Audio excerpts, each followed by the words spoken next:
Good morning and welcome to Brady MonEight on November 14th, 2016. This is my video log that I've started. It's Brady at 8 on Mondays.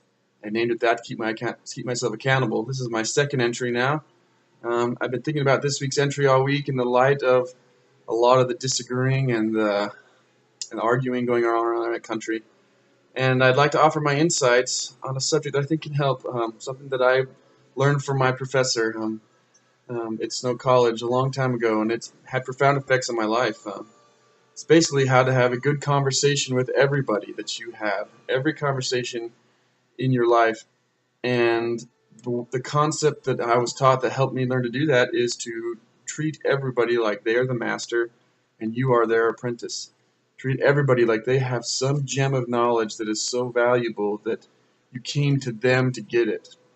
And I mean everybody around you. You may have studied a given subject for years longer than them. They may have just started, or you may have already gotten first place in whatever it is, and they've never even gone to a competition.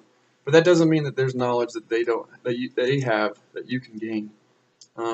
And maybe that's a selfish way to look at it going into it, but it also helps you see the value of the people that you're talking to. It shows everybody that you see them as an individual with some worth. And it shows a lot of respect, and it shows a lot of humility when you say, I think you might have something that I don't have, that you may have learned something. Even if, say, there's 100 things to learn in the subject, and you've learned 75 and they've learned 5, and you are obviously more experienced. They may even recognize that.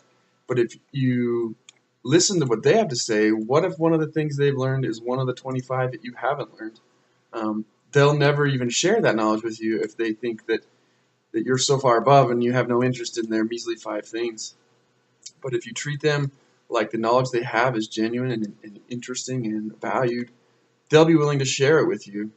I feel like this is important because it's a way of creating common ground. When you go into a conversation with somebody that you've never met, you can find a common ground. That's how I usually start. I try to find something about them that I'm already have some experience with, and something that we can talk about, kind of as a comfort thing for me. It helps me feel more comfortable if I can talk about something and know what I'm saying. But at the same time, it also creates friendship. It also creates positivity. Even if you go into a conversation already knowing that you disagree with this person, or already knowing that their views are way different, or already knowing that you've got something to teach them and they have, if you still go into it looking at what they have to value, what they have of value, I really feel that it will help build good relationships. I've seen conversations where I left the conversation and it resounded with me for months after it because of something that they said, even if it was on something I already knew, but they had a new spin on it. That also makes me think of why we look at children so much, and why we always say, well, how can we learn so much from children? I think one of the reasons is for that is because they're learning concepts, and we watch them learn numbers 1, 2, and 3 for us in the list of 75. Things that we have taken for granted, or things that we assume like we already know that because we learned it so long ago, I don't need to remember it anymore. Like something as simple as, oh, Susie fell and skinned her knee. If I go over there and give her a hug and a flower, it'll make her happy. That's a simple concept, and we all think, well, yeah, I knew that. That kid knows that. She's crying, go help her. But to them, it's so profound and so new, and then we can learn something about it because we're reminded that it really is that simple, that we let all the other things that we've known cloud some of the basic concepts we've already learned. So even then, that's why we learn so much. They're reminding us of things we know. They're reminding us that some of these things we've learned are that basic and that simple. The other thing that I think is great about this concept of treating everyone like a master is that you may actually find conversations where they do know a whole lot more than you, and you didn't know. The worst situation to be in is when you start spouting yourself, acting like you know what you're talking about, and then find out later there was someone in the room who is like way farther above you in the given subject, and then you feel like an idiot.